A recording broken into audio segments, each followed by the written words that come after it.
죽어도 기도하다 죽는 거다 라고 말씀을 하시더래요.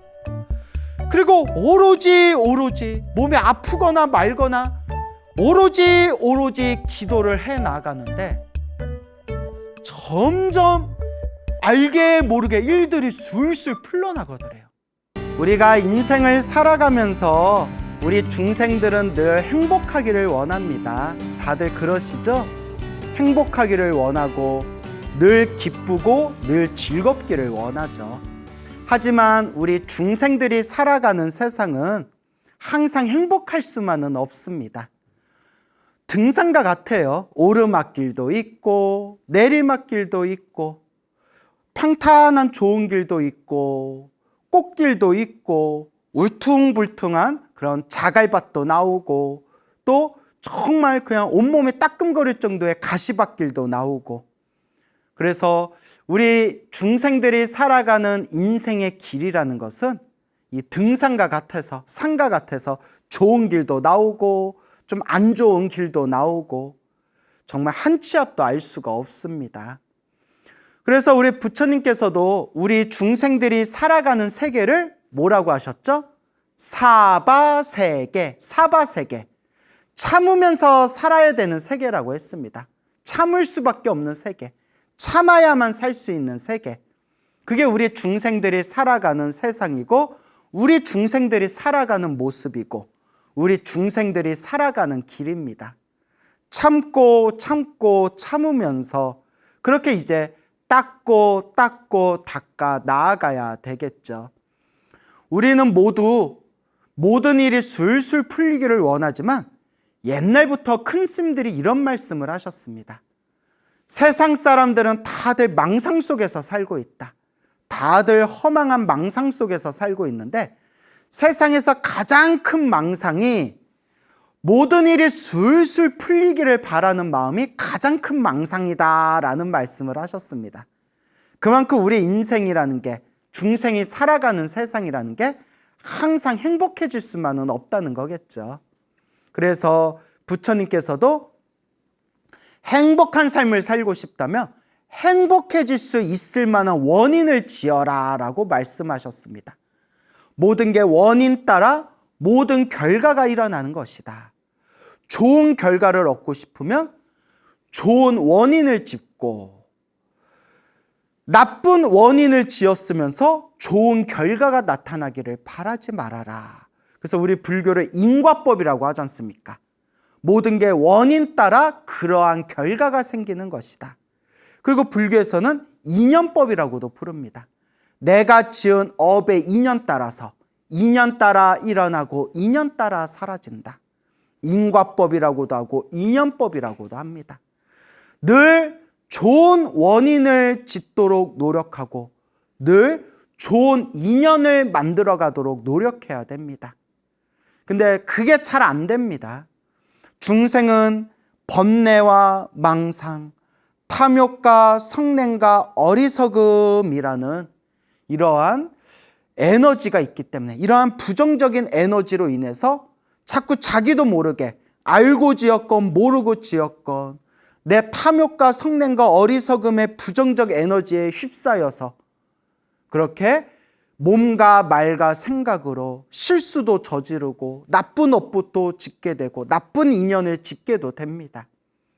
그래서 우리는 늘 참회하고 조금씩이라도 좋은 공덕을 지을 수 있도록 좋은 공덕을 닦을 수 있도록 노력해야 됩니다. 석가모니 부처님 당시의 일이었습니다. 석가모니 부처님 당시에 어느 엄청난 큰 부자가 있었습니다.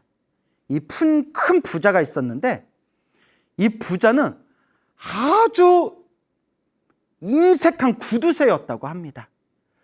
그렇게 재산이 많은데도 사람들한테 조금도 베풀 줄 모르는 아주 인색한 사람이었다고 합니다. 이 인색한 이 구두쇠 부자가 자기 땅에다 창고를 짓고 거기다가 몰래 재산을 축적하게 됩니다. 그렇게 재산을 축적하고 나서 이 구두쇠가 그만 갑자기 꾀꼬닥하고 목숨이 끊기게 됩니다. 갑자기 죽어버린 거예요. 그 지독한 구두쇠가 자기가 써보지도 못하고 그렇다고 남들한테 베풀지도 못하고 그렇게 그냥 악착같이 인색한 마음으로 돈만 모으다가 그 엄청난 재산을 모아놓고는 꽥 하고 죽고 만 겁니다. 근데 이 지독한 이 구두쇠 부자가 자기 재산에 대한 그 강력한 집착의 그런 감정의 힘에 의해서 독사로 태어나게 됩니다. 독사로 태어나서 전생에 자기가 모아놨던 그 재물을 모아놓은 창고 앞을 지키는 독사로 태어났다고 합니다. 그래서 그 근방에 그 자기의 창고 근방에 사람이 혹시 지나가거나 사람 소리가 들리면 아주 독한 독을 내뿜으면서 사람들을 공격하기 일쑤였다고 합니다. 그러니까 그 지역에 아주 큰 골칫덩어리가 되게 됩니다. 어느 날 이 왕이 부처님께 찾아가 부처님께 다음과 같이 말씀을 올립니다. 거룩하신 세존이시여, 언젠가부터 저쪽 지역에서 아주 독한 독을 내뿜는 독사가 나타났는데 사람들이 너무나 독이 지독해서 사람들이 쉽게 다가갈 수가 없습니다. 사람들의 피해가 이만저만이 아닙니다. 부처님께서 저 독사를 구제해 주십시오. 우리 중생들을 위해서 저 독사를 조복시켜 주십시오 라고 청을 올립니다.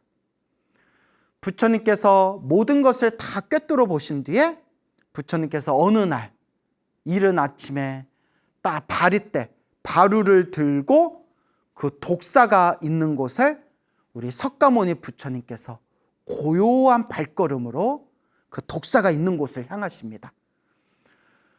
석가모니 부처님께서 바루를 들고 그 숲 깊은 곳에 쓱 나타나시니까 이 독사가 또 어떤 자가 내 재산을 뺏으러 왔는가 하고 막 독을 내뿜으면서 석가모니 부처님을 공격하려고 합니다.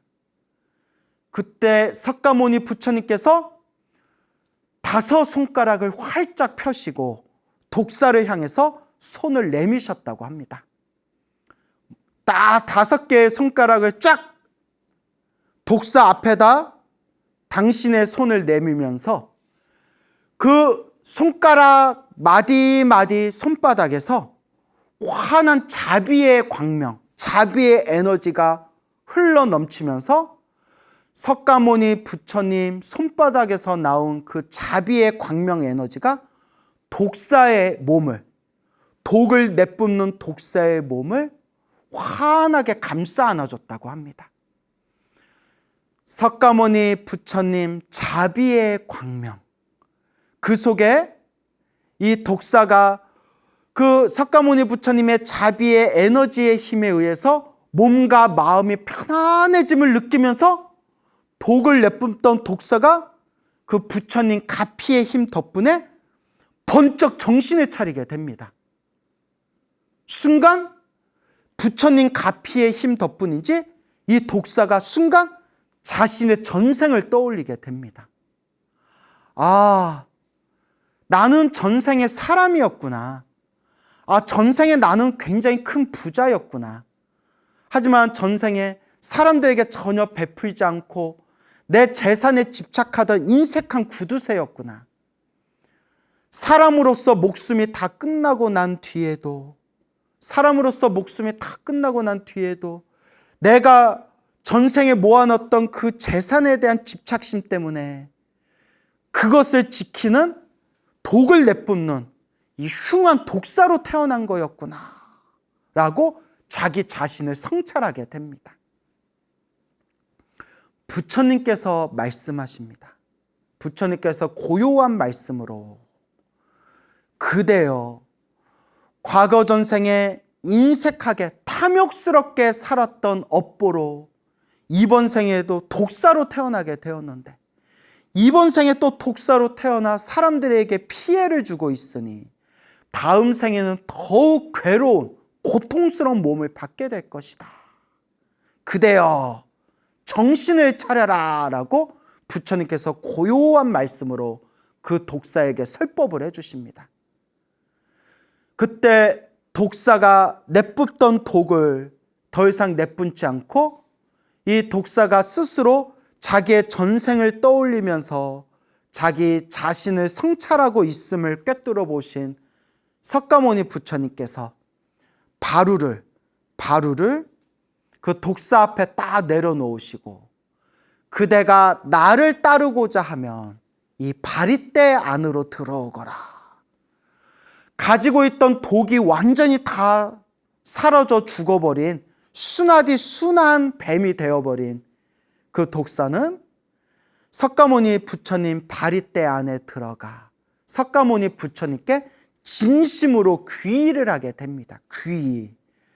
그렇게 바리떼의 그 흉한 독을 내뿜던 그 독사를 그 뱀을 바리떼 안에 탁 이렇게 뱀을 두고 이제 마을로 내려오시게 됩니다.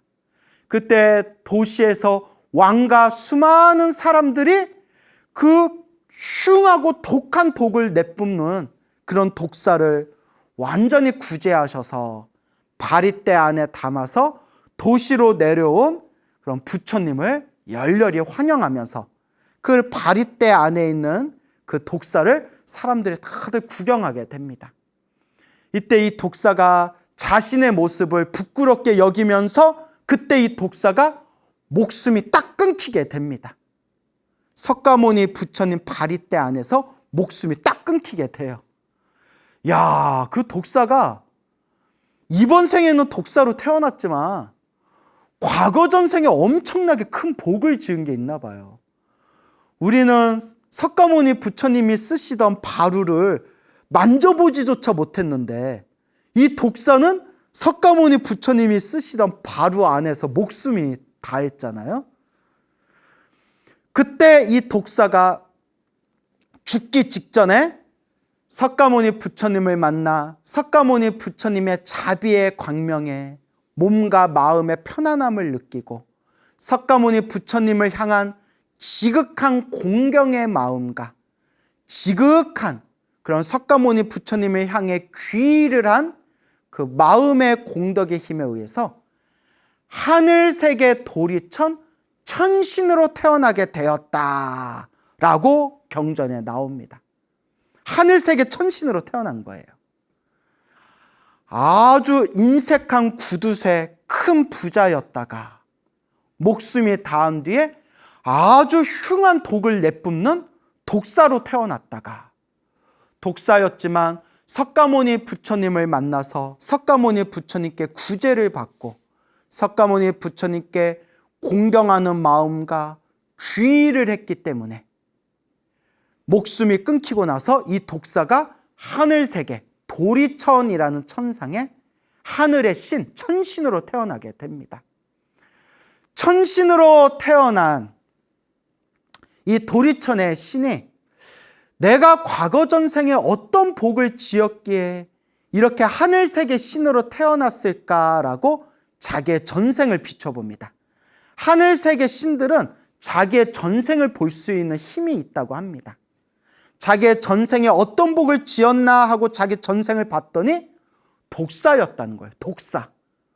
뱀이었는데 하마터면 사람들을 크게 해쳐서 그 업보로 지옥에 떨어질 그런 업보를 지을 수 있는 상황에 석가모니 부처님을 만나 구제를 받고 석가모니 부처님께 귀의하고 공경의 마음을 올린 그 공덕의 힘으로 하늘세계 도리천 신으로 태어났다는 것을 스스로 깨닫게 됩니다.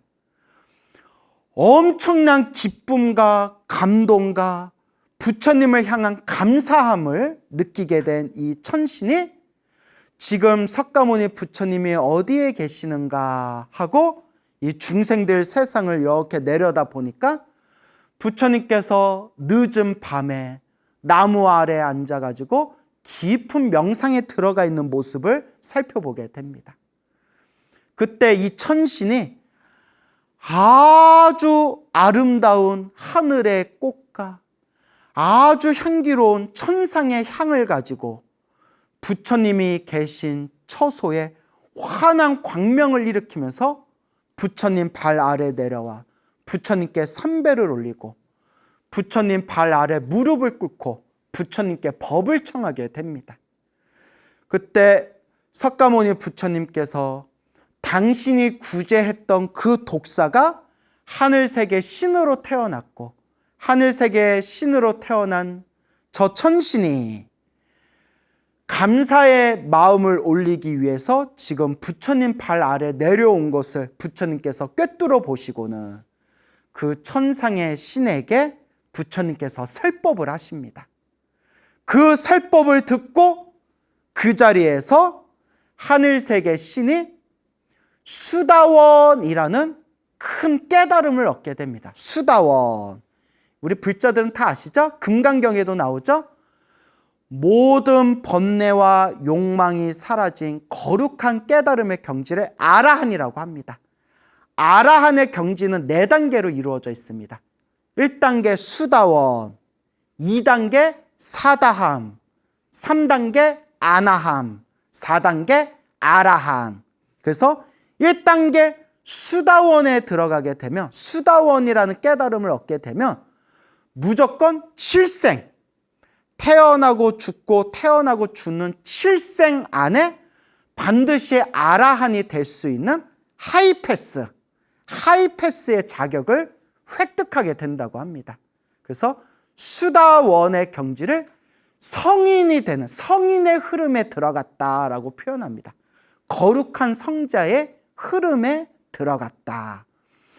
그 인색한 부자였다가 아주 구두쇠 부자였다가 아주 흉한 독사로 태어났다가 하늘세계 신으로 태어난 이 천신이 부처님께 설법을 한번 들은 것만으로 그 자리에서 거룩한 성자의 흐름에 들어간 수다원이 되게 됩니다.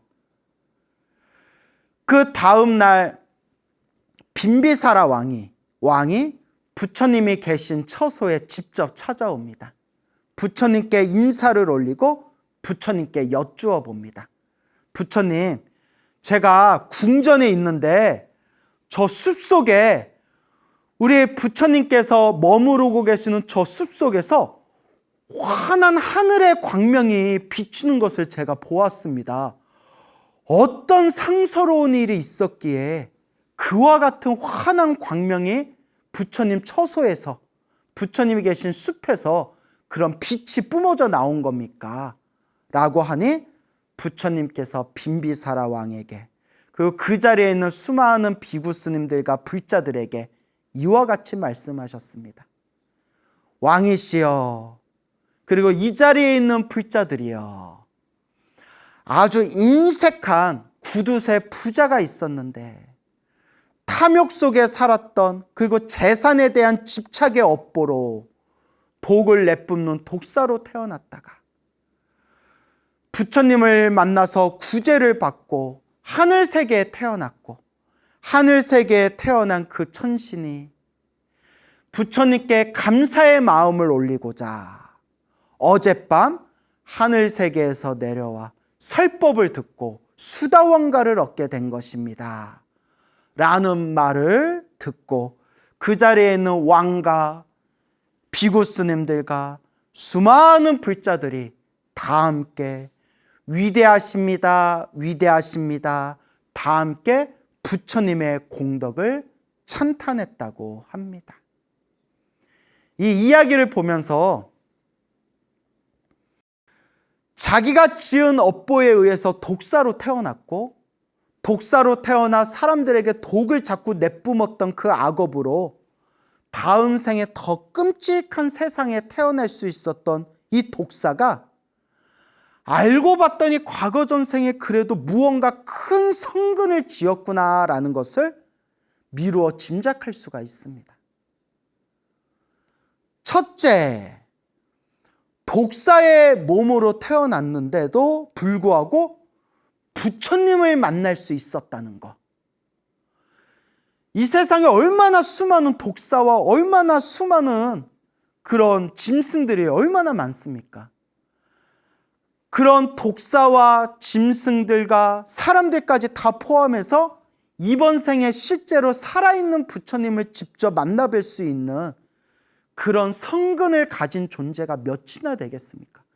지금 우리들은 이번 생에 아무로 사람으로 태어나 아무리 부처님 법을 공부해도 우리는 이번 생에 살아있는 부처님을 만날 수 있는 인연은 이번 생에 우리는 없지 않습니까? 그런데 독사라는 흉물로 태어났음에도 불구하고 부처님을, 살아있는 부처님을 직접 만날 수 있는 인연이 있었구나. 둘째, 부처님을 만났다고 해서 누구나 다 부처님께 귀의하는 건 아닙니다. 부처님을 만나고 부처님 법문을 들어도 소귀의 경읽기, 아무리 부처님의 좋은 법문을 들려줘도 전혀 관심도 없고 신경도 안 쓰고 오히려 살아계신 부처님을 만나거나 아니면 이 시대에 부처님의 소중한 법문을 만나도 오히려 손가락질을 하거나 욕을 하거나 비방하거나 비판하는 사람들도 굉장히 많습니다.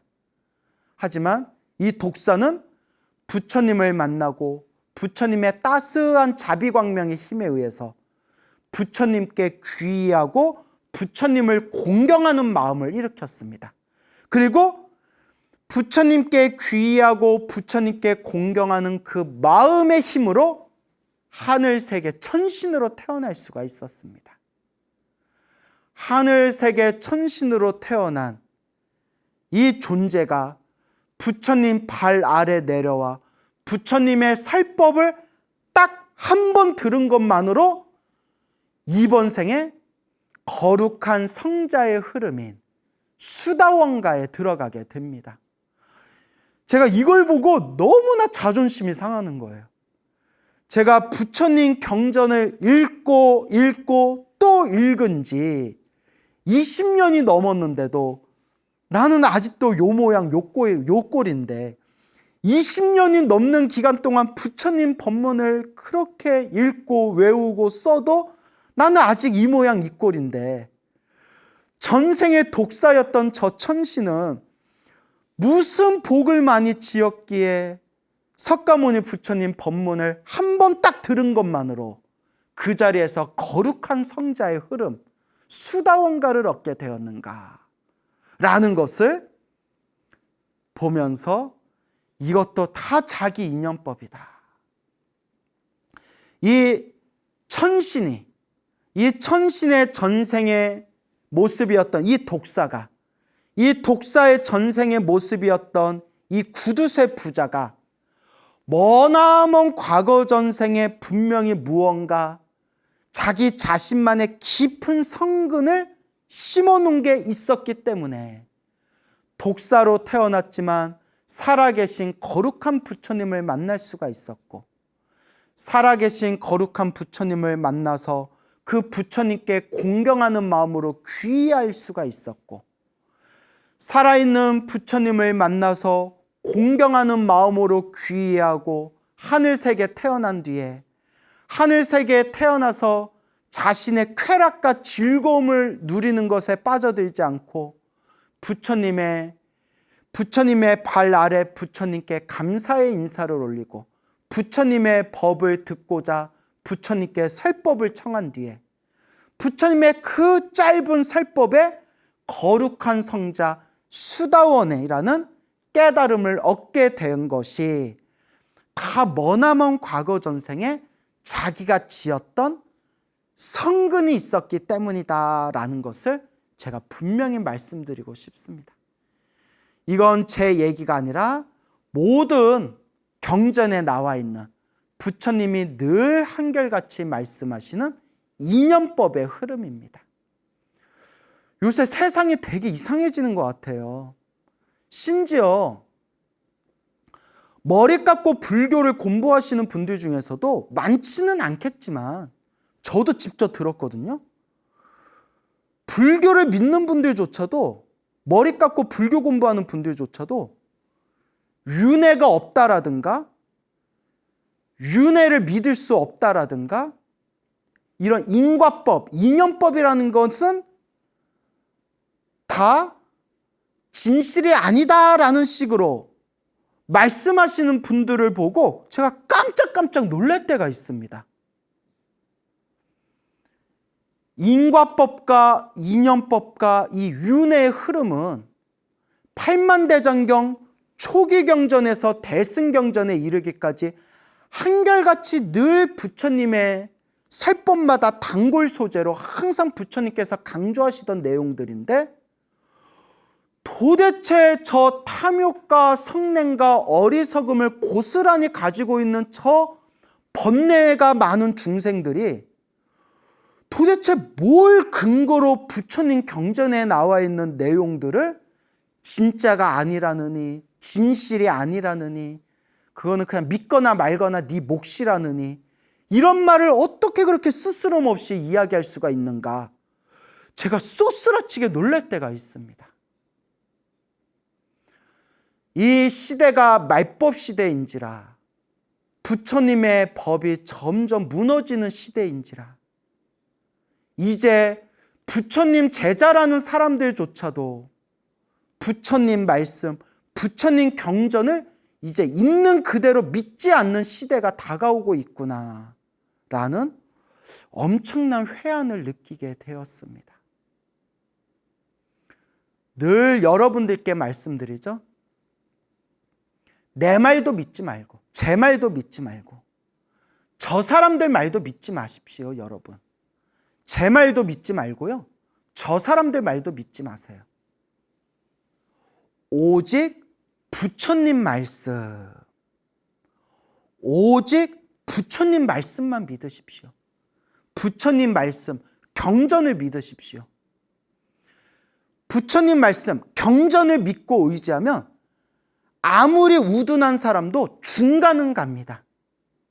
아무리 우둔한 사람도 중간은 갈 수가 있습니다. 하지만 이번 생 사람으로 태어나 부처님 법 만나기 참으로 어려운데, 이번 생 사람으로 태어나 부처님 법을 만났는데도 부처님의 말씀, 부처님의 경전조차도 믿지 못한다고 한다면 우리는 대체 무엇을 의지하고자 합니까, 불자 여러분? 제 말도 믿지 마시고 부처님 말씀, 경전을 의지하시기 바랍니다. 석가모니 부처님 당시의 이야기입니다. 어느 아버지가 있었는데 아버지에게 아들이 있었습니다. 아들의 이름이 월강이었습니다. 월강. 아들이었던 월강이 이제 청년이 되어서 여행을 다니다가 스님들이 공부하고 수행하시는 어느 사원에 들르게 되었는데, 그 사원에서 스님들이 경전을 독송하시는데 부처님의 말씀을 외우고 있는데, 그때 딱 네 구절, 부처님의 말씀 네 구절을 딱 듣는 순간 마음이 편안함을 느끼면서 부처님 가르침에 대한 공경과 귀의, 돌아갈 귀, 의지할 의, 공경과 귀의의 마음을 일으키게 됩니다. 그래서 우리 금강경에서도 사구계라고 나오죠. 부처님의 말씀 사구계를 수지하고 사람들에게 사구계를 알려주는 것만으로도 우주를 채운 것만큼의 보물을 보시한 것보다 더 큰 공덕이 있다, 금강경에 나오지 않습니까? 그 월강이라는 청년이 스님들이 독송하는 부처님 말씀 네 구절을 듣는 순간 부처님 법에 대한 믿음과 공경, 그리고 귀하는 마음을 일으키게 됩니다. 그리고 집으로 돌아와서 일주일 만에 갑자기 세상을 떠났대요. 갑자기. 그런데 일주일 전에 스님들이 독송하는 부처님 말씀의 내용을 들으면서 부처님의 가르침에 대한 믿음과 공경과 귀하는 마음을 일으켰던 그 불심의 힘에 의해서 이 월강이란 청년이 죽은 뒤에 하늘색의 신으로 태어났다고 합니다. 하늘색의 신으로 태어났대요. 그러니까 여러분, 부처님 말씀에 대해서 믿음을 가지고 부처님을 향해서 공경하는 마음을 가진 것만으로도 죽어서 하늘색의 신으로 태어났는데, 우리 불자들이 염불하고 늘 염불정진하면서 우리가 숨이 끊기기 직전에 부처님 염불하면서 죽을 수 있다면 다음 생에 태어나는 그 공덕이 얼마나 크겠습니까? 이건 제 얘기가 아니라 부처님 경전에 나오는 내용입니다. 여러분, 늘 말씀드리지만 저는 제 얘기를 많이 안 합니다. 여러분 재밌으라고 우스갯소리, 농담은 제가 할 때는 있지만 제가 불자님들께 들려드리는 얘기는 다 경전에 근거를 두고 하는 이야기들입니다.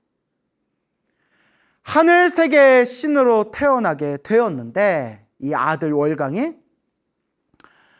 부모님의 엄청난 찢어지는 가슴에 큰 괴로움과 고통을 느끼게 되고, 그때 아버지는 아들이 죽고 나서 일주일이 지났는데도 아들의 시체를 부둥켜 안고 아들을 살려달라 하늘을 향해서 울부짖고 끊임없이 눈물을 터뜨리고 있는 겁니다.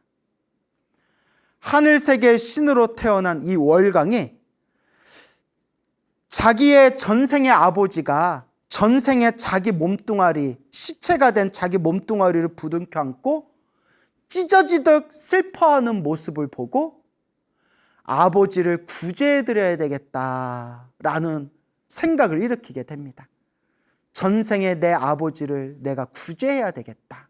그래서 하늘세계에서 싹 내려와서 젊은이의 모습으로 바꾼 뒤에 시체를 부둥켜 안고 울고 있는 전생 아버지 옆에서 불덩어리로 막 온몸을 짖으면서 막 울면서 막 고행을 하기 시작하는 겁니다. 그러니까 이 아버지가 울다가 웬 젊은이가 미친놈처럼 막 뜨거운 열로 자기 몸을 짖으면서 막 고행을 하고 있으니까 뭐 이런 미친놈을 봤나 했겠죠. 이복의 젊은이 뭐 하는 거요? 하니까 제가 목표가 있어서 고행을 하고 있습니다. 무슨 고행을 하고 있어? 제가 왕이 되어서 금과 보물로 마차를 만든 뒤에 해를 다스리는 천자와 달을 다스리는 천자를 양옆에 두고 하늘을 지키는 사천왕에게 수레를 끌게 한 뒤에 이 우주를 뱅뱅 돌면서 이 우주를 여행하는 것이 저의 목표입니다. 이 아버지가 어이가 없어서 이보시오. 100년을 그렇게 해보시오. 그걸 과연 이룰 수 있겠소? 쓸데없는 짓을 하지 마시오. 100년을 그렇게 부르짖는다 해도 절대 이룰 수가 없을 것이오. 그러니까 이 젊은이로 변신한 이 천신 월강이 전생 아버지한테 얘기합니다. 그럼 당신은 왜 이 공덕묘지에서 그 시체를 부둥켜 안고 그렇게 울부짖고 있습니까? 왜 울고 있습니까? 내 사랑하는 아들인데 아들을 살려달라고 내가 하늘에 내가 부탁을 하는 것이요. 그때 월강이 이렇게 말합니다. 100년을 시체를 부둥켜 안고 그렇게 부르짖어 보시오. 그 시체가 살아나겠습니까?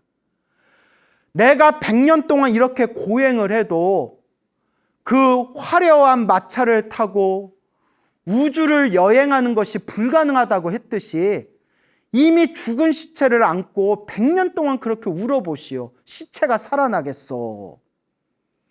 그때서 이 아버지가 제정신이 든 겁니다. 이 사람 말이 사실 틀린 얘기가 아니지 않습니까? 그때 아버지가 제정신이 돌아온 걸 보고 월강이 이렇게 얘기합니다. 저를 따라오십시오. 소개해드릴 분이 있습니다. 하면서 아버지를 데리고 석가모니 부처님을 찾아갑니다. 그리고 석가모니 부처님께 아들을 잃은 이 아버지와 어머니, 이 부모님을 위해서 법을 설해 주십시오 했을 때 부처님께서 그 월간과 그 아버지와 어머니를 위해서 법을 설하시니 부처님의 법을 듣고 그 자리에서 그 세 사람이 다 함께 수다원가, 거룩한 성자의 흐름에 들어가는 수다원가를 얻게 됩니다. 그리고 그 젊은이가 본래 자기의 천신의 모습으로 짠 하고 변하면서 전생의 아버지, 전생의 어머니, 저는 부처님 가르침의 귀한 공덕으로 하늘세계 천신으로 태어났습니다. 아버지 어머니가 너무나 슬퍼하셨기 때문에 아버지 어머니를 구제해드리기 위해서 제가 젊은이의 모습으로 이 지상에 잠시 내려왔던 겁니다. 저는 이제 다시 하늘세계로 돌아갈 테니 부디 슬퍼하지 마시고 부처님 법을 의지하면서 닦아 나아가시기 바랍니다 라고 이야기를 하게 됩니다. 이렇게 하늘세계 신으로 태어난 전생의 아들 덕분에 아버지도 어머니도 수다원가를 깨닫게 됩니다. 그때 부처님께서 이와 같이 이야기하셨습니다. 저 가족은 저 아버지와 저 어머니와 저 전생의 월강이었던 저 하늘세계 천신은 머나먼 과거 전생 석가모니 부처님 이전의 가섭 부처님 시대 때 가섭 부처님께 삼귀를 한 공덕으로 삼귀, 거룩한 부처님께 귀의합니다. 거룩한 가르침에 귀의합니다. 거룩한 승가, 맑고 깨끗한 스님들의 화합 모임인 승가에 귀의합니다. 거룩한 부처님께 귀의합니다. 거룩한 가르침에 귀의합니다. 거룩한 맑고 깨끗한 수행자 모임에 귀의합니다. 승가에 귀의합니다. 라고 삼귀를 한 공덕으로. 그래서 여러분 따라해 보십시오. 거룩한 부처님께 귀의합니다. 거룩한 가르침에 귀의합니다. 거룩한 스님들께 귀의합니다.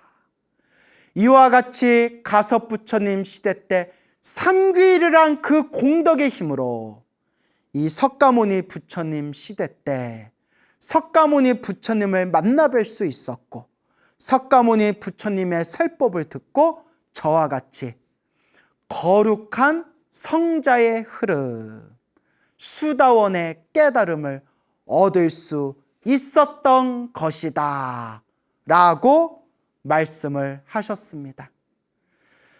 여러분, 이와 같이 좋은 일도 이와 같이 나쁜 일도 우리 앞에 펼쳐지는 모든 형상도 내가 지은 업의 인연 따라 일어나고 사라지는 인연법입니다.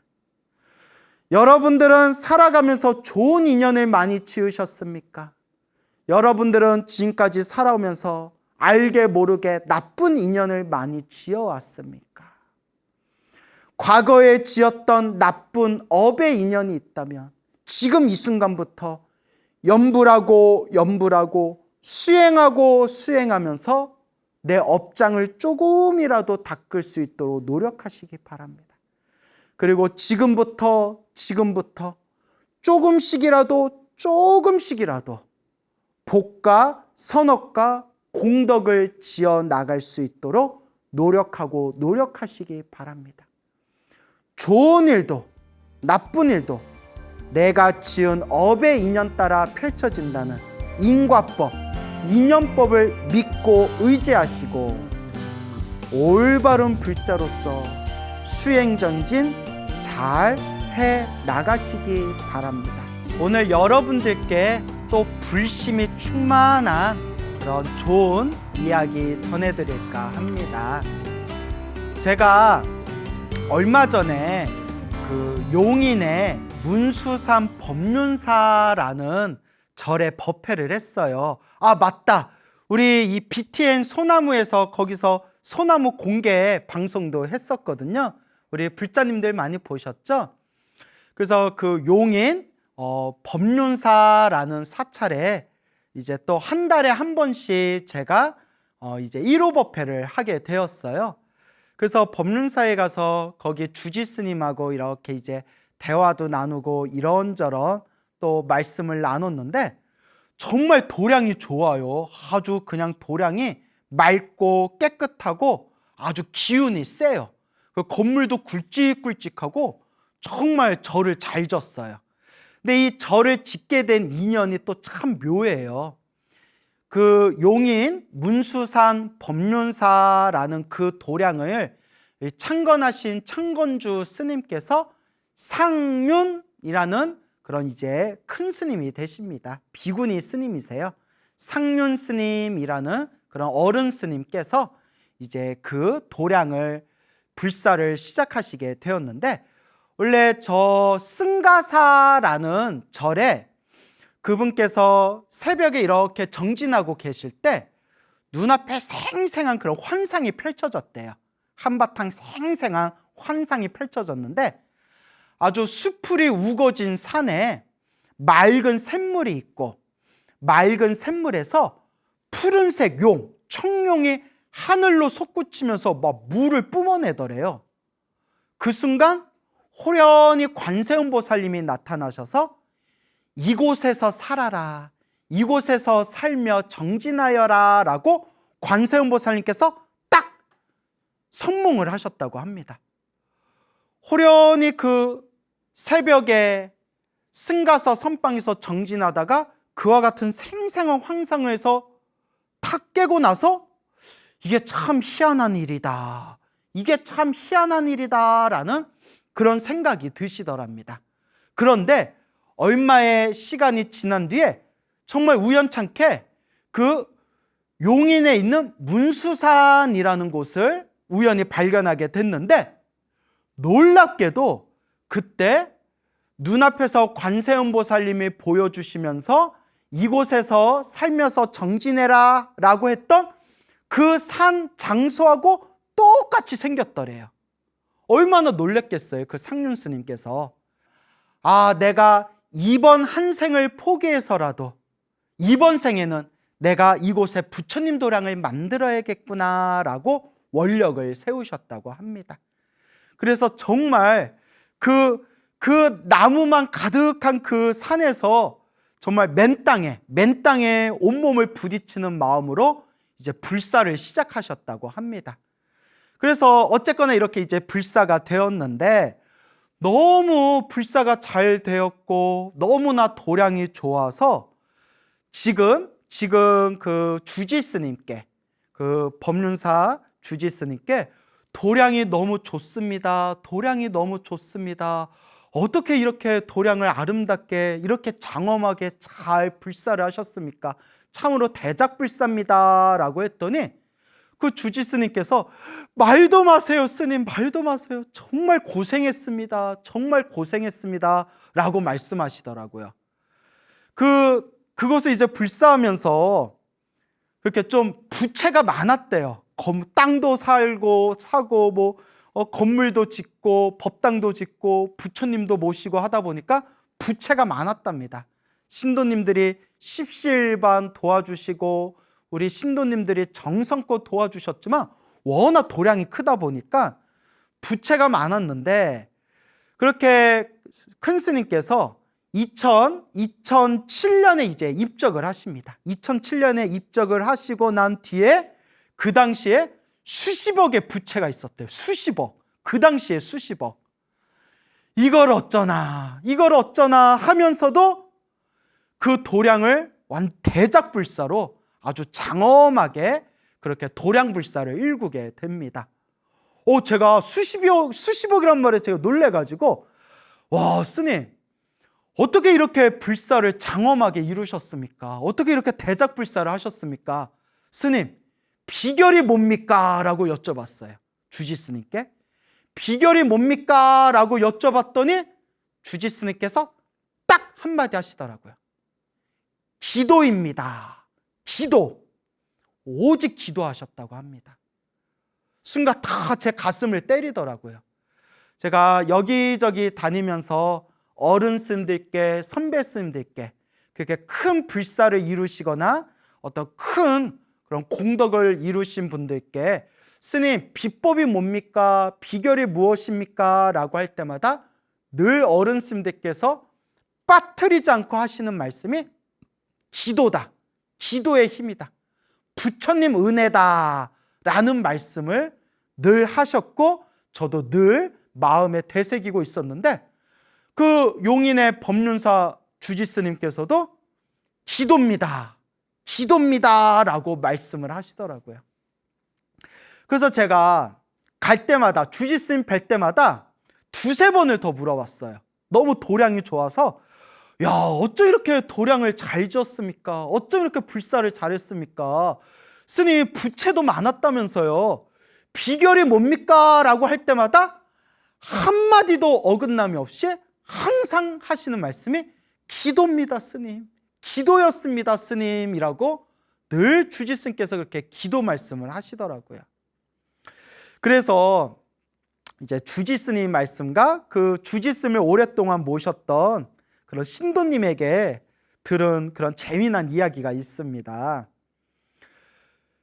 큰 스님이 이제 세상을 떠나시고 난 뒤에 이제 부채는 막 수십억 부채는 남아있고 이제 그 제자 되시던 지금의 주지이신 그 현암이라는 비구니 스님께서 이제 딱 주지가 된 거예요.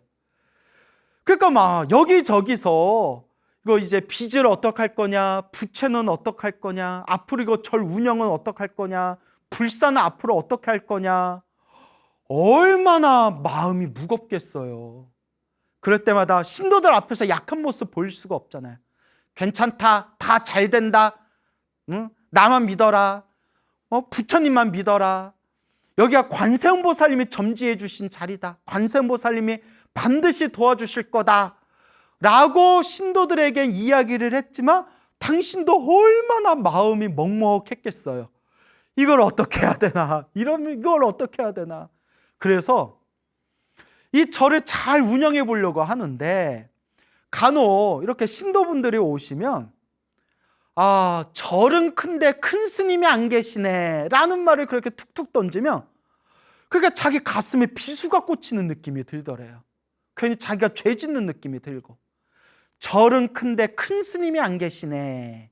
그러니까 그땐 자기가 나이도 지금보다 훨씬 젊고 또 그러다 보니까 아, 이게 내 그릇에 비해서 너무 큰 곳이 아닌가, 내 역량이 부족한 것은 아닌가, 이 도량을 어떻게 해야 되나, 얼마나 많은 고민이 있었겠어요.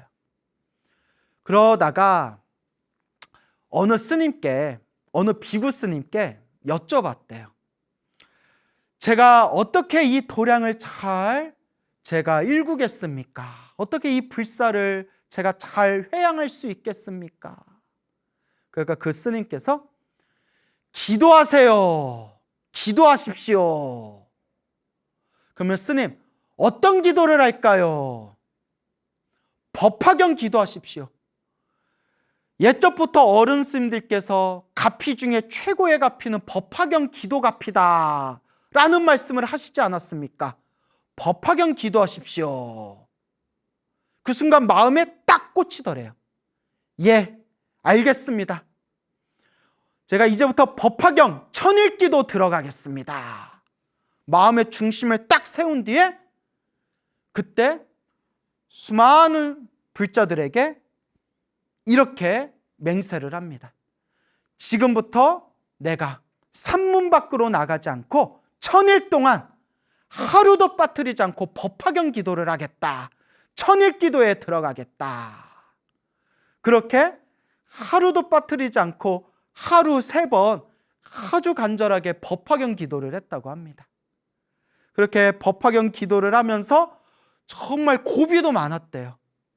몸도 너무 아파오고 막 이런저런 안 좋은 일들도 막 생기고 그런 힘들고 괴로운 고비들이 찾아왔을 때에도 흔들림이 없이 나는 그냥 부처님만 믿겠다. 오직 부처님만 믿겠다. 간절하게 천일 동안 하루도 빠뜨리지 않고 그렇게 기도를 했다고 합니다. 그러다가 어느 날 정말 지독하게 몸이 아프더래요. 너무나 몸이 아파가지고 신도들이 이러다 우리 스님 죽는다 싶어가지고 억지로 끌고 병원에 갔답니다. 병원에 갔는데 의사 선생님이 이렇게 얘기하더래요. 스님, 하와이 가시죠. 하와이. 우리 옛날 그 추억의 영화 보면 네가 가라 하와이 뭐 이거 있지 않습니까? 유명한 대사 있잖아요. 네가 가라 하와이. 스님, 하와이 가시죠. 아니 왜 하와이 가라는 거지? 의사 말이, 스님, 지금 하고 있는 일 다 내려놔야 스님 삽니다. 지금 몸이 말이 아닙니다. 다 내려놓고 모든 거 다 내려놓고 어디 하와이 같은 데 가셔서 그냥 다 내려놓고 푹 쉬셔야 됩니다. 그러니까 신도들은 얼마나 걱정이 많겠어요. 근데 주지스님이 딱 이렇게 이야기하더래요. 중이 돼서, 머리 깎은 중이 돼서 기도 말고 뭘 할 수 있겠느냐. 쉰들 기도하다가 중간에 쉬어버리면 내가 제대로 쉴 수나 있겠느냐. 내 마음이 편안하겠느냐. 죽어도 기도하다 죽는 거다 라고 말씀을 하시더래요. 그리고 오로지 몸이 아프거나 말거나 오로지 기도를 해 나가는데 점점 알게 모르게 일들이 술술 풀려나가더래요.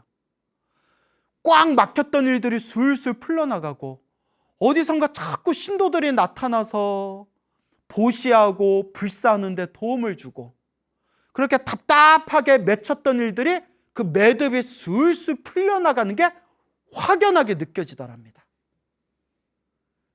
아, 이게 값이구나. 정말 힘들고 괴롭고 꽉 막혀서 풀리지 않을 거라고 생각되던 일들이 기도의 힘으로 점점 풀려나가고 있구나. 그걸 생생하게 체험을 했더랍니다. 그리고 어느 날이었대요. 신도들한테 어느 날 이런 말씀을 하시더래요.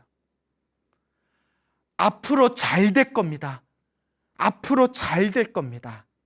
왜냐하면 꿈을 꿨는데 꿈에서 생생하게 크고 작은 수많은 신장들이 이 용이 문수산 법륜사의 이 도량에 온갖 신장들이 다 이 도량에 모이는 꿈을 꿨습니다.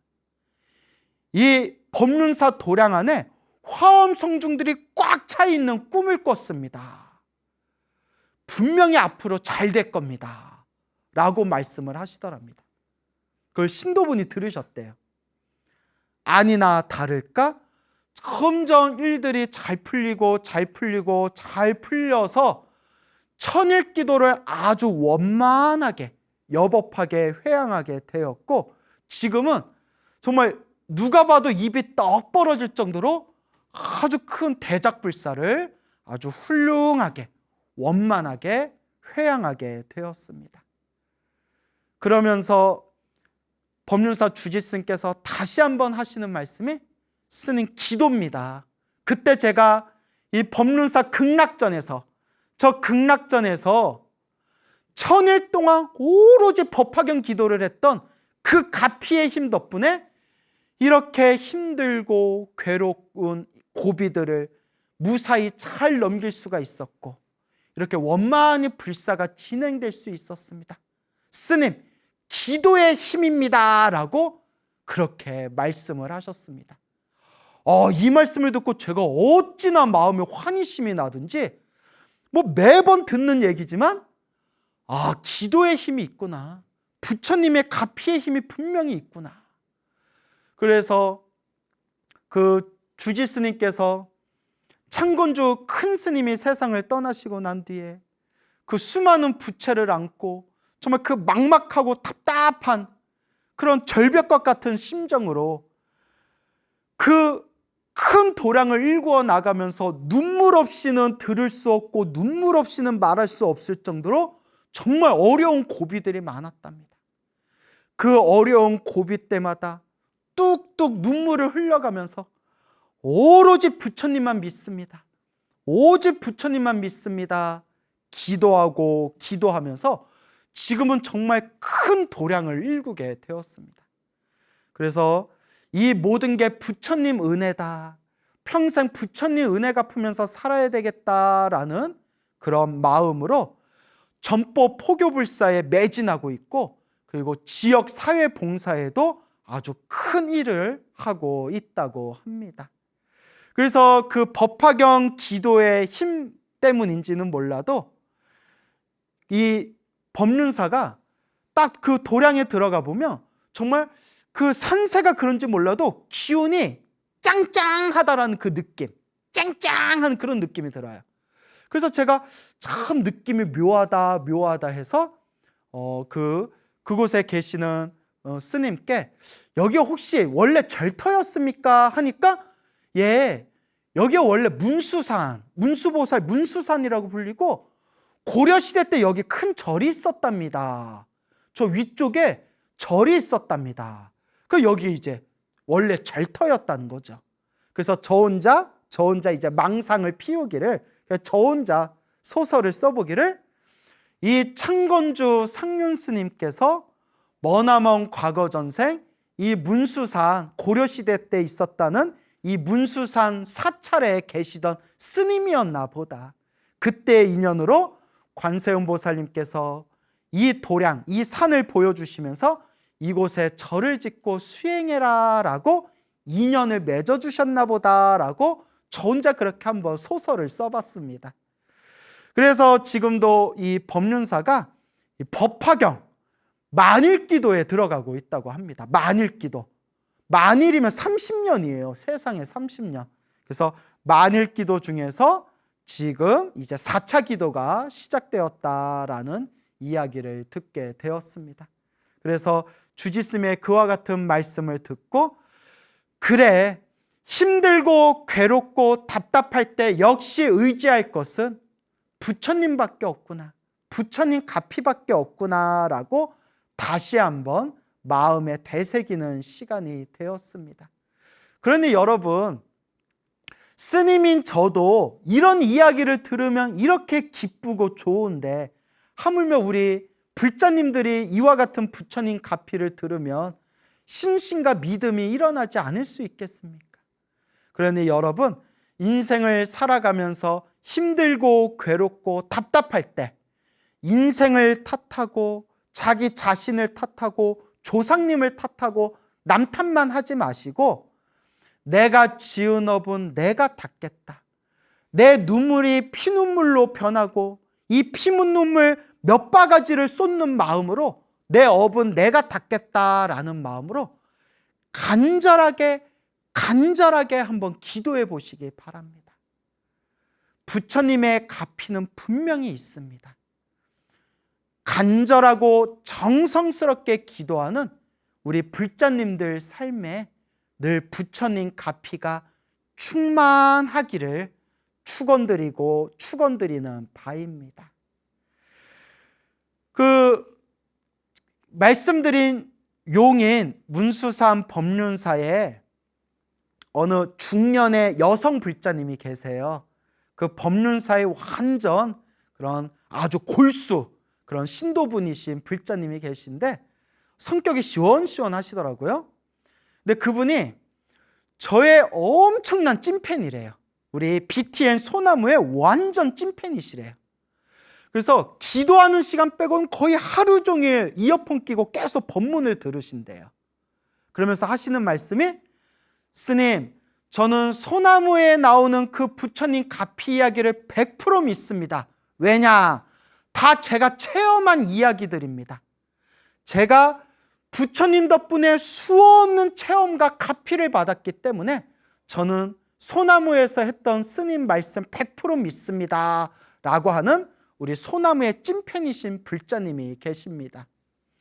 이 불자님께서 자영업을 하시는데 정말 힘들고 괴롭고 어려운 고난과 고비가 굉장히 많았다고 합니다. 그럴 때 정말 간절하게 기도하고 기도해서 정말 생생하게 수없는 가피와 체험을 그렇게 경험하셨다고 합니다. 특히 이분은 특히 신묘장구 대다라니를 열심히 하셨대요. 얼마나 신묘장구 대다라니를 열심히 했는지 사람들하고 잠을 자고 있는데 사람들이 옆에서 나중에 하는 얘기가, 야, 사장님 대단하다. 당신 참 대단하다. 아니, 왜요? 자다가 잠꼬대를 하는데 잠꼬대를 하면서도 주문을 외우더라. 그러니까 그 사람들이 이제 주문이라고 했지만 신묘장구 대다라니죠. 자면서도 신묘장구 대다라니를 외우고 있더래. 잠꼬대 하면서도. 음냐음냐 하면서 잠꼬대 하면서도 나무라 다나다라. 잠꼬대 하면서도 신묘장구 대다라니를 외울 정도로 하루 종일 신묘장구 대다라니 기도를 했고, 심지어 꿈속에서도 신묘장구 대다라니를 외울 정도였대요. 그래서 여러분, 제가 늘 누누이 말씀드리잖아요. 꿈에서도 기도할 정도가 돼야 된다. 꿈에서도 기도할 정도가 되면 웬만한 소원들은 이루어진다. 아니나 다를까 정말 힘들고 어려운 고비가 있을 때 부처님께 기도하고 기도할 때마다 그 고비를 넘겼고, 그리고 그 기도의 에너지가 쌓이고 쌓이면서 그 기도의 에너지가 쌓일수록 알게 모르게 점점 일들이 술술 풀려나가는 게 느끼더랍니다. 정말 일들이 술술 풀려나가는 게 느끼더래요. 그러면서 스님, 저는 정말 부처님 기도 아니었으면, 부처님 가피 아니었으면 저는 못 살았습니다. 부처님 덕분에 살고 있습니다. 저는 평생 부처님 은혜 갚으면서 살 겁니다. 라는 그런 아주 그런 신심이 가득한 그런 여성 불자님이 계십니다. 이 불자님이 저한테 직접 해주신 얘기입니다. 그래서 제가 그분한테 아이고 감사합니다. 제가 또 우리 소나무에 또 아주 재미난 아주 불심 가득한 또 법문 소재를 하나 얻었습니다. 불자님 고맙습니다 라고 제가 인사를 드렸어요. 너무 감동적이더라고요. 여러분 이제 채널 고정하시고 잘 들어보세요. 그 불자님이 작년에 일이었대요. 작년에 건강검진을 받았는데 검사 결과 의사가 심각한 표정으로 장의 상태가 많이 안 좋습니다 라고 이야기하더래요. 장이 많이 안 좋습니다. 장이 좀 심각할 정도로 안 좋습니다 라고 겁을 주더래요. 근데 정말 안 좋았나 봐요. 지금 딱 속단하기는 이르고 6개월 후에 정밀검진 다시 받아보겠습니다. 6개월 후에 정밀검진 받고 우리 그때 한번 다시 판단하도록 하겠습니다 라고 의사 선생님이 6개월 후에 정밀검진 받아보자. 그때까지 몸관리 좀 잘하고 있어라 라고 신신당부하더랍니다. 장 상태가 좀 많이 안 좋은 것 같다. 그러니까 막 종양일 수도 있고 막 암일 수도 있고 하잖아요. 그러니까 어쨌거나 의사가 우리 그렇잖아요. 검사 결과 좀 안 좋은데요. 6개월 후에 정밀검진 받고 그때 확인하고 판단하도록 합시다 하면 그 6개월 동안 사람 피가 말라요. 그렇잖아요. 차라리 그 자리에서 검사 결과 딱 나오면 차라리 속이나 편하지. 그러니까 이 불자님이 6개월 후에 정밀검진 받겠다라는 이야기를 듣고 당신도 마음이 얼마나 복잡했겠어요. 원래 열심히 기도했지만 더 열심히 기도했대요. 힘들고 괴롭고 답답할 때 의지할 것은 부처님밖에 없다라는 심정으로 더 열심히 기도를 하셨대요. 그렇게 6개월 동안 열심히 더 기도를 하시고 그렇게 또 이제 마음에 회향을 하겠다라는 뜻에서 그동안 기도한 걸 이제 또 회향하겠다라는 뜻에서 이제 마지막 기도는 저 상원사, 오대선 상원사 정멸보궁에 갔대요. 정멸보궁을 걸어서 올라가 가지고 쉬지 않고 1000배를 절했대요. 쉬지 않고 1000배를 했대요. 1000배. 쉬지 않고 이렇게 이제 1000배를 올렸는데 그렇게 부처님께 간절하게 절 한 번 한 번 1000배를 올리고 난 뒤에 그날 밤 생생하게 꿈을 꿨대요. 그 남자가 나타나더래요. 큰 남자가 나타나더래요. 큰 남자가 나타나서 자기를 딱 보더니 불자님을 딱 보면서 많이 아프구나 라고 하더래요. 많이 아프구나. 예, 제가 좀 몸이 안 좋은 것 같습니다. 아픕니다. 그 남자한테 물어봤대요. 꿈에서. 제가 죽겠습니까? 제가 죽습니까? 왜 물어봤는지는 모르겠지만 그냥 꿈에서 물어봤어요. 제가 죽겠습니까? 그 남자가 딱 한마디 하더래요. 죽는다 이러더래요. 죽는다. 아무리 꿈이라고 하더라도 죽는다 소리 들으면 정말 마음이 심란할 것 같아요. 그죠? 근데 그분이 꿈속에서 죽는다라는 소리를 들었는데 그냥 마음이 덤덤하더래요. 그냥 마음속으로 에휴, 죽으면 뭐 할 수 없지 뭐. 에휴, 뭐 이러고 있었대요. 죽으면 할 수 없지. 그래서 마음이 그냥 덤덤하더래요. 죽는다라는 소리 듣고 마음이 덤덤한데 남자가 갑자기 손을 쓱 내밀더래요. 손을 쓱 내미는데 손바닥에 하얀색 알약이 있더래요. 하얀색 알약. 이걸 먹어라 이러더래요. 남자가. 먹어라. 그래서 먹었대요. 보살님이. 보살님이 그걸 꿀꺽 먹었는데 갑자기 배가 구르륵 구르륵 푸드득 거리더래요. 막 배가 아파가지고 화장실을 찾아서 화장실에 막 갔대요. 그래서 화장실 변기에 앉아서 후두두두두둑 하면서 뱃속에 있는 5만 가지 더러운 게 막 끊임없이 뱃속에 있는 더러운 게 막 쏟아져 내리더래요. 뱃속에 있는 그 더러운 것들이 하염없이 쏟아져 내리는데 변기가 흘러 넘칠 정도로 막 뱃속에서 더러운 게 막 빠져나가는데 뱃속에 있는 더러운 게 다 빠져나가고 뱃속이 너무나 시원하더래요. 너무나 뱃속이 시원하더래요. 그러면서 배가 시원하다 하면서 잠에서 딱 깼대요. 잠에서 깼는데 배가 너무 시원하더래요. 희한하다. 무슨 꿈이지? 꿈에서 나 죽는다라고 했는데 약을 먹고 변기가 막 흘러넘칠 정도로 뱃속이 시원하게 뱃속에 있는 더러운 걸 다 쏟아내는 꿈을 꿨잖아요. 딱 느낌이 좋더래요.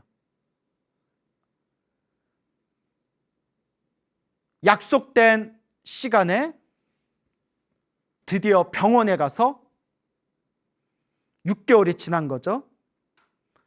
정밀검진을 받고 결과가 나왔대요.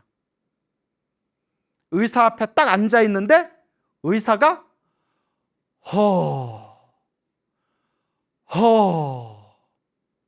살다가 이런 일은 처음 봅니다. 장이 깨끗합니다 라고 의사가 얘기하더래요. 장이 깨끗합니다. 그 병원까지 말씀을 해주셨어요. 어느 병원인지. 그 유명한 병원인데 그는 이제 말 안 할게요. 굳이 그 병원의 의사가 이런 일이 없는데 이러기가 쉽지 않은데 참 어떻게 이런 일이 있지? 대대체 6개월 동안 뭘 하셨습니까? 장이 너무 깨끗합니다. 검사할 필요도 없습니다.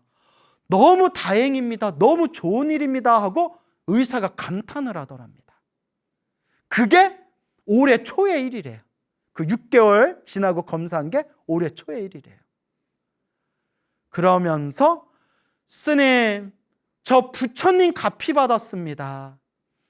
제가 기도하고 생생하게 이런 체험을 했는데 제가 어떻게 부처님의 은혜를 안 갚을 수가 있겠습니까? 저는 평생 부처님 은혜 갚는 마음으로 살겠습니다. 라는 말씀을 하셨습니다. 제가 막 물개박수를 쳤어요. 막 쳤어요. 바로 앞에서, 바로 옆에서 그렇게 생생한 가피의 체험담을 들으면서 다시 한번 느꼈습니다.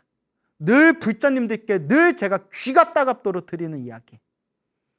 부처님의 가피는 현재 진행형이다. 부처님의 가피는 지금 이 순간에도 살아있다. 지금 이 순간에도 부처님의 가피는 우리 중생들을 제도하고 계신다라는 그런 확신이 다시 한번 마음에 되새겨지는 그런 이야기가 되겠습니다. 우리가 인생을 살아가면서 힘들고 괴롭고 답답할 때가 있어요. 사실 우리 절에 다니시는 분들의 대부분의 이유가 힘들고 괴롭고 답답하니까 부처님께 의지하고 싶은 마음, 내가 지금 겪고 있는 이 불행과 이 불안을 소멸하고 싶은 마음, 더 큰 행복을 얻고 싶은 마음, 이런 마음들 때문에 종교를 믿고 또 절에 다니는 거 아니겠습니까? 그런 불자분들에게 늘 드리는 이야기가 있습니다. 모든 게 다 인연법이다. 일어나고 사라지고, 일어나고 사라지는 게 다 인연법이다. 우리 앞에 펼쳐진 좋은 인연도, 우리 앞에 펼쳐진 나쁜 인연도 다 내가 지은 업의 인연이다. 결국 누가 닦아야 될까요? 결국 내가 닦아야 된다. 힘들고 괴롭고 답답할 때가 바로 기도할 때입니다, 여러분. 관세음보살을 불러도 좋고 지장보살을 불러도 좋습니다. 신묘장구 대다라니를 독송해도 좋고 금강경을 독송해도 좋고 법화경을 사경해도 좋습니다. 어떤 기도를 하든 부처님을 향한 믿음으로, 부처님을 믿고 의지하면서 간절하게 정성스럽게 닦아나갈 뿐입니다. 부처님 가피는 분명히 있습니다. 우리 주변에 수많은 불자님들이 지금 이 순간에도 생생하게 부처님의 가피를 체험하고 닦고 있습니다. 그런데 기도를 열심히 했는데도 그래도 힘들고 괴롭고 답답한 일이 생길 때가 있습니다. 그게 바로 업장소멸입니다. 우리 불교는 인연법이라고 하지 않았습니까? 내가 지은 업은 반드시 내가 받는 것이다. 그렇기 때문에 내가 지은 업은 피할 수가 없습니다, 여러분. 그래서 수행을 많이 하신 큰 스님들도 몸에 병에 걸려서 아플 때가 있습니다. 수행을 많이 하시고 기도를 많이 하신 큰 스님들도 불사하다가 불사가 어긋나가지고 큰 손해를 보시기도 하고 큰 충격을 받으실 때도 있습니다.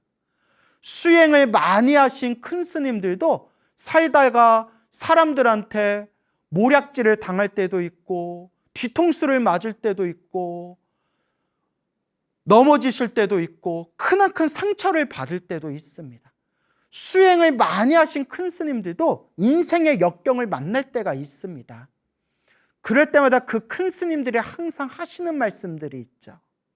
아, 내 빚을 갚았구나. 내가 과거 전생에 지었던 큰 업보가 있었는데 그 업보의 빚을 갚았구나라고 말씀하십니다. 그래서 이 부처님의 가르침은 철저한 인연법입니다.